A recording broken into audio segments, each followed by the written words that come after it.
Madame Charlotte Banner-Smith du Fanny Régiment, représentante de son Excellence, Monsieur l'ambassadeur de Grande-Bretagne. Monsieur le vice-président du conseil départemental représentant le président. General Tim Bellow, ancien attaché de la défense britannique. Monsieur Willy Beauclerc, vice-président de Libre Résistance. Madame Josiane Rabouté, présidente de Libre Résistance historique.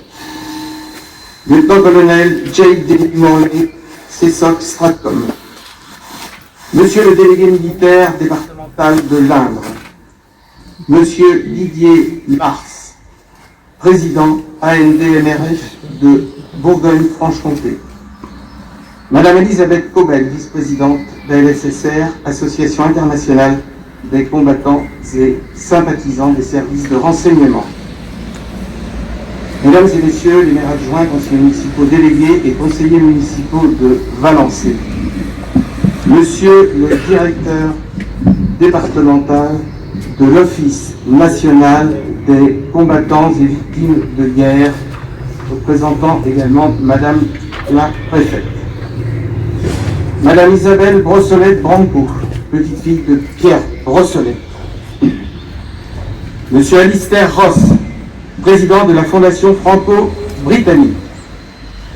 Mesdames et messieurs les maires, maires adjoints et conseillers municipaux, monsieur le directeur général des services de la commune de Valençay, mesdames, mesdemoiselles, messieurs.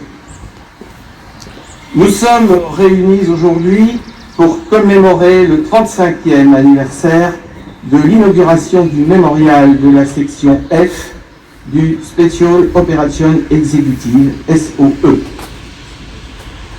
C'est en effet le 6 mai 1991, ici à Valençay, que ce monument fut inauguré par la reine-mère, Sa Majesté la Reine Élisabeth, en présence d'André Méric, alors secrétaire d'État aux anciens combattants.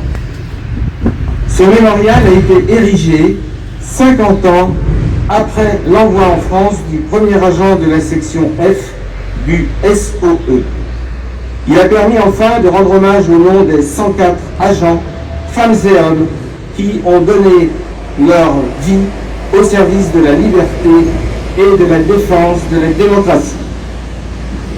Venus d'horizons, de convictions et de nationalités différentes, britanniques, français, canadiens, polonais et bien d'autres, ces combattants de l'ombre ont répondu dès juillet 1940 à l'appel lancé par Winston Churchill, encourager et soutenir la résistance des populations civiles dans une Europe occupée et asservie par les forces nazies et développer des actions de sabotage et de subversion pour désorganiser l'ennemi. Souvent très jeunes, ils partageaient une même détermination: le refus de l'idéologie nazie, de la violence et de la barbarie qu'elle imposait à l'Europe. Ces 104 agents, dont 13 femmes, ont mené leur engagement jusqu'au bout. Ils ont accompli des missions dangereuses: renseignement, sabotage, coordination avec la résistance intérieure française, et ceci dans la plus grande clandestinité. Certains sont morts au combat, tandis qu'un grand nombre ont été arrêtés, interrogés et torturés avant d'être déportés vers les camps de concentration. Ce mémorial rappelle également que Georges Begley, opérateur radio, fut le premier agent de la section F à être parachuté avec succès en France dans la nuit du 5 au 6 mai 1941 entre Vatan et Valençay.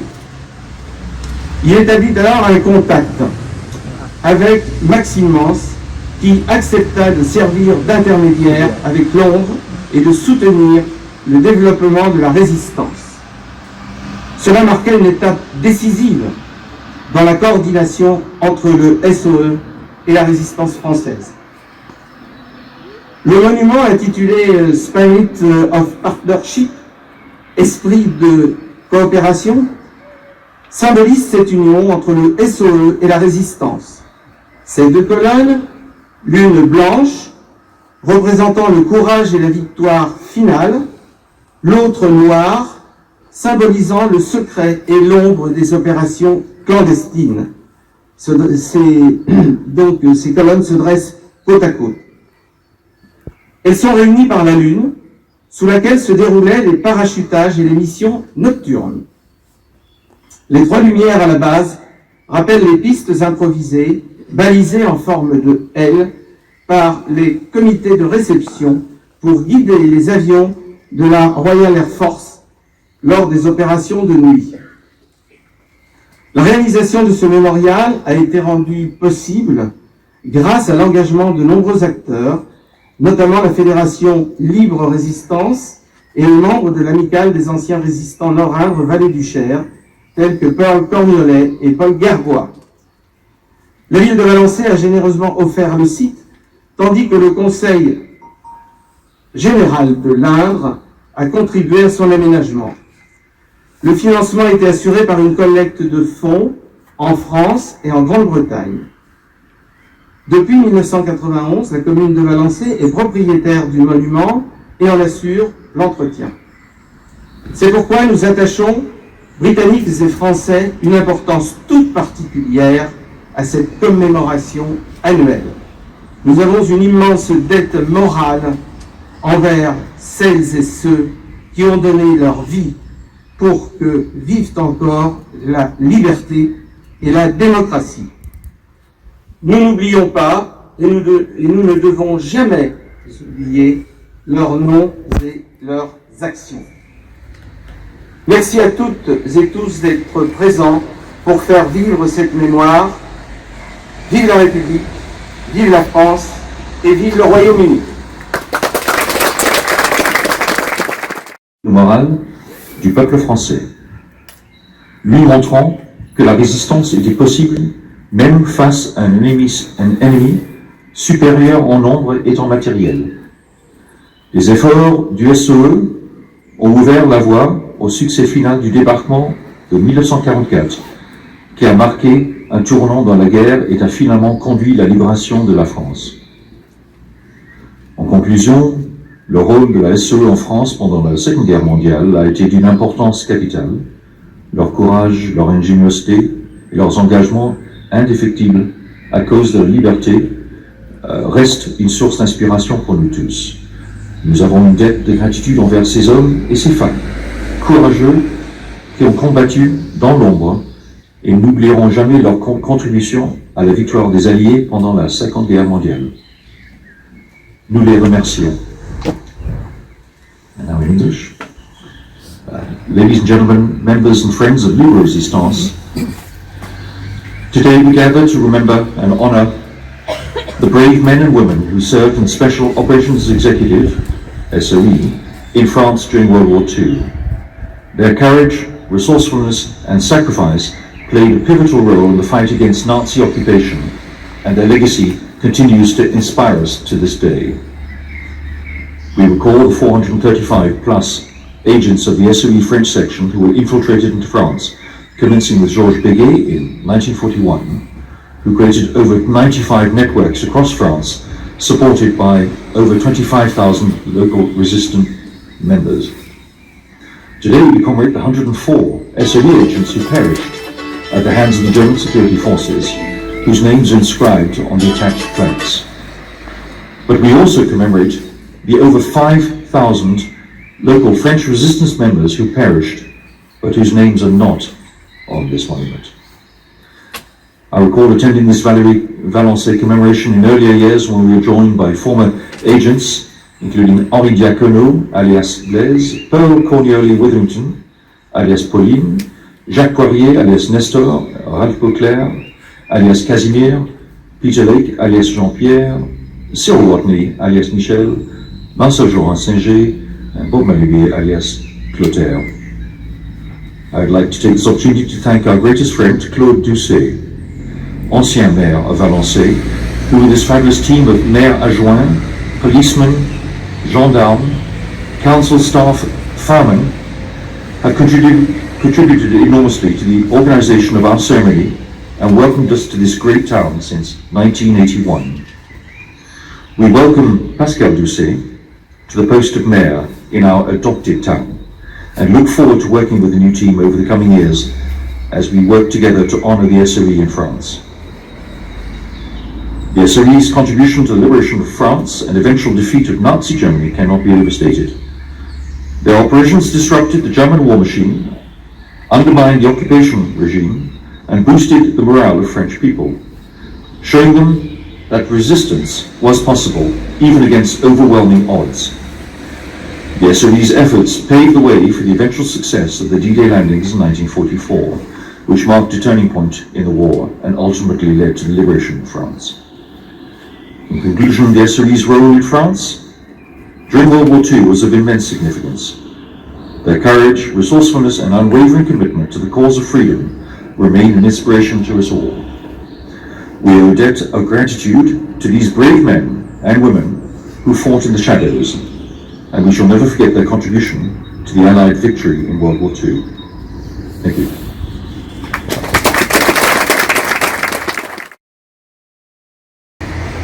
Mesdames, Messieurs, dans la nuit du 5 au 6 mai 1941, Georges Béguet, le premier agent secret de la section F du Special Operation Executive, SOE, était parachuté à l'aveugle, près de Vatan, sur le domaine du château de la Bobinière, sur la petite commune de Reboursin. Après une longue marche, il arriva à Valençay à l'aube, mais ne trouva pas son contact Maximens. Il le rencontrera le 7 mai. Je tiens à faire reconnaître le rôle essentiel tenu par Maximens dans l'implantation du SOE section F en France. Choisi par les autorités britanniques comme premier contact, il sut amorcer avec les frères de Vaumécourt l'action historique de la résistance française alliée au SOE section F. Cette alliance franco-britannique fut nécessaire à la victoire finale et tout d'abord au succès du débarquement du 6 juin 1944. Maximens emmena Georges Béguet à Châteauroux.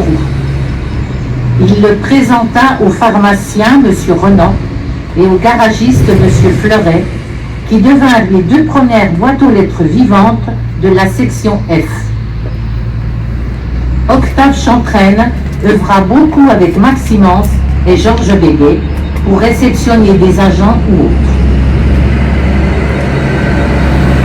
Environ 420 agents seront expédiés en France sur tout le territoire par la section F du SOE, mais malheureusement 104 parmi eux laisseront leur vie sur le territoire français ou en déportation.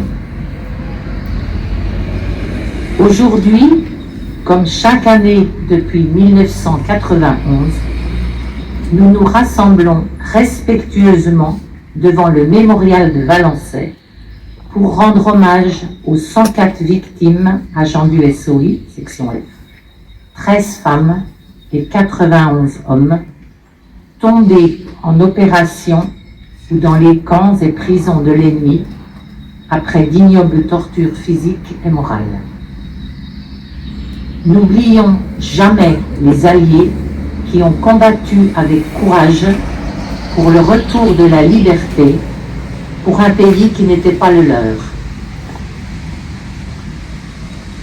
Nous sommes les dépositaires de cette mémoire, les héritiers de leur engagement, les gardiens de leur sacrifice. Leur rendre hommage, c'est rappeler une exigence, celle de la vigilance, de la responsabilité, de la fidélité aux valeurs qui fondent notre République. Il nous appartiendra à nous, qui avons toujours assumé le devoir de mémoire, de faire respecter la vérité factuelle. J'aurais souhaité être plus optimiste que l'an passé, mais malheureusement la barbarie n'est toujours pas morte. Partout à l'horizon, les nuages qui s'amoncellent nous montrent au Mali, en Syrie, en Iran, à Gaza, au Liban, en Ukraine, et dans bien d'autres pays, que la paix reste fragile. Restons vigilants. Après la cérémonie, j'invite les personnes qui le souhaitent à nous rejoindre devant la stèle de Maximence où nous déposerons une gerbe. Je vous remercie. It is a privilege and an honor to be here with you all today, paying tribute to the extraordinary men and women who parachuted into France in World War II and died for the liberty and freedom we enjoy. My name is Charlotte and I'm a proud member of the First Aid Nursing Yeomanry, also known as the Fanny. Valençay is the Corps' most significant place of memorial. 39 members of the Fanny were parachuted into France during World War II, and 13 of those women never made it home and are commemorated here. It feels particularly pertinent to me, having recently celebrated my 30th birthday, to think that the majority of those women never reached my age. The life expectancy of an SOE in the field was only 6 weeks. The youngest of the Fanny commemorated here in Valençay, Violette Szabo, recipient of the George Cross, was only 23 years old when she died at Ravensbrück concentration camp, having been captured by the Nazis whilst undertaking her second mission, coordinating the sabotage of communication lines in Haute-Vienne. Women signed up to be members of the SOE, knowing that they would have to make great sacrifices, take great risks, and uphold great secrecy. Their work required not only skill and endurance, but also resolute spirit. Nowadays, the Fanny's day-to-day operations are much changed. We no longer conduct espionage, sabotage, and reconnaissance. Instead, we are volunteers, civilians, and deploy rapid response teams in times of crisis in the United Kingdom. Nonetheless, our raison d'être remains the same: to serve others. Remembrance is not only the act of looking back, it is also a responsibility carried forward. The values for which all the SOE stood for, courage, service, and cooperation across nations in the defence of democracy, remain as relevant today as they were then. As a Corps, we are indebted to and motivated by the courage, tenacity, and bravery of the women who have gone before us. We stand on their shoulders, and we will always remember them. Donc, je m'appelle Charlotte et je suis la seule représentante de la First Aid Nursing Yeomanry en France, aussi connue sous le nom de Fanny.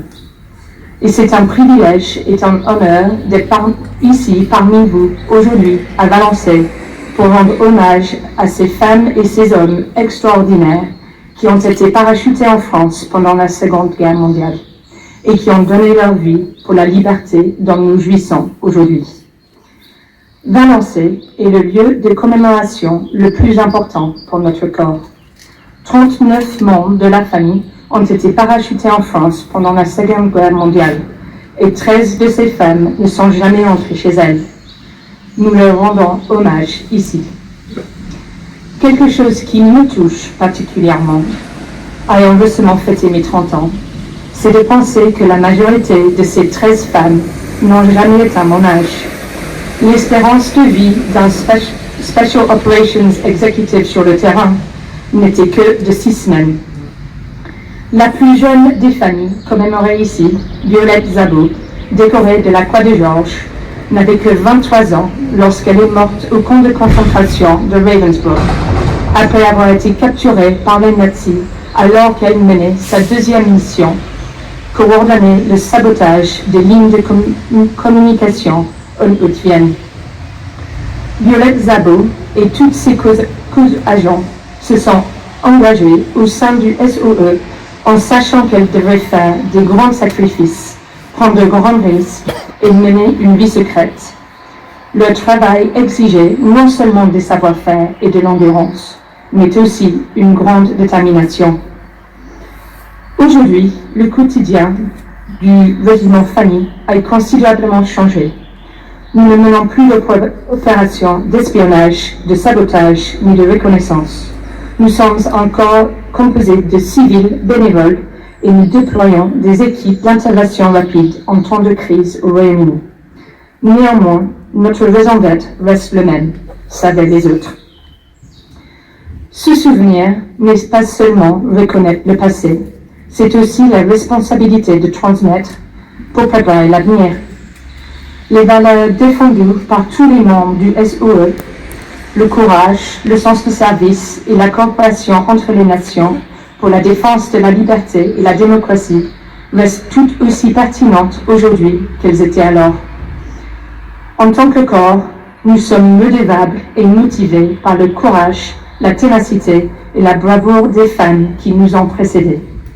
Nous nous appuyons sur leurs épaules et nous nous souviendrons toujours d'elles. Merci.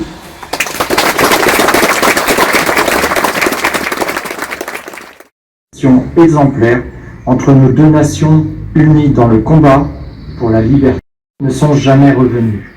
91 hommes et 13 femmes. Beaucoup furent arrêtés, torturés, déportés et exécutés. Tous ont fait preuve d'un courage et d'une abnégation qui forcent le respect et l'admiration, et leur sacrifice aujourd'hui nous oblige. Le Royaume-Uni, dès 1940, a été aux côtés de la France libre et de la résistance intérieure. À 2 reprises au cours du XXe siècle, le peuple britannique est venu combattre sur notre sol pour défendre la liberté.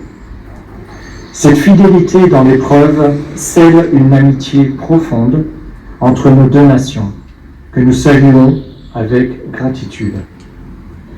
Le département de l'Indre, et particulièrement la région de Valençay, a joué un rôle essentiel dans cette histoire. Ici, la résistance intérieure et la résistance extérieure se sont rejointes. Dans la nuit du 5 au 6 mai 1941, non loin d'ici, Georges Béguet, premier opérateur radio du SOE en France, établissait un contact décisif avec Maximum. Quelques jours plus tard, à Châteauroux, le premier message radio clandestin vers Londres était transmis. Ce fut le début d'une coopération opérationnelle d'une importance capitale. Parachutage, mission clandestine, transmission, sabotage, les actions menées dans cette région témoignent de l'intensité du combat mené dans l'ombre. Le mémorial rappelle également le rôle des équipages de la Royal Air Force et de l'armée de l'air américaine et des marins alliés qui ont soutenu ces opérations au péril de leur vie. Je souhaite aussi rendre hommage à toutes celles et tous ceux qui ont œuvré à l'édification de ce mémorial. La ville de Valençay, le conseil départemental de l'Indre, les membres de la Fédération nationale Libre Résistance, ainsi que les associations locales. Je pense notamment à l'amicale des anciens de la résistance Nord-Indre-Vallée du Cher, et à ces figures marquantes comme Colonel Cornwallis Whittington, dite Pauline, dont l'engagement reste indissociable de ce territoire et de cette mémoire. La résistance demeure un exemple universel. Elle parle à toutes les générations, et particulièrement aux plus jeunes. Elle enseigne que face à l'oppression, il est toujours possible de choisir l'honneur plutôt que la soumission, l'action plutôt que le renoncement. Les résistants, qu'ils soient de l'intérieur ou de l'extérieur, issus des réseaux ou des maquis, ont permis à la France et à l'Europe de retrouver la liberté. Leur combat reposait sur des valeurs essentielles, la dignité humaine, la liberté et la démocratie. Ces valeurs qui fondent nos sociétés ne sont jamais acquises définitivement. Elles doivent être défendues chaque jour. La sculpture qui s'élève ici, intitulée Spirit of Partnership, symbolise cet esprit de coopération entre SOE et résistance française. Elle incarne aussi l'amitié durable entre le peuple britannique et le peuple français. Une amitié forgée dans l'épreuve et renforcée par le souvenir partagé. N'oublions jamais les 104 mots gravés sur ce mémorial.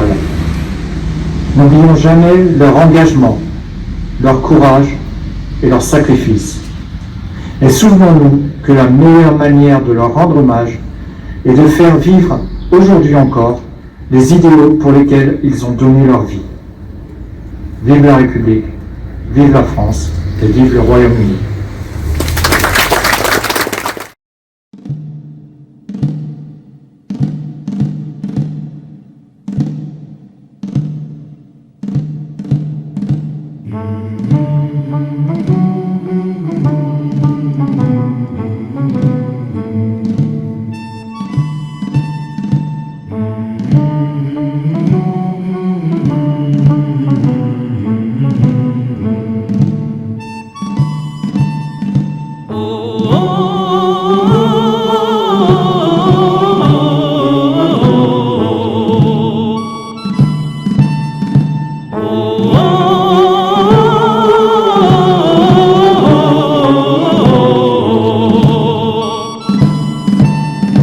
Ami, entends-tu le vol noir des corbeaux sur nos plaines? Ami, entends-tu ces cris sourds du pays qu'on enchaîne? Oh, et partisans, ouvriers et paysans, c'est l'alarme.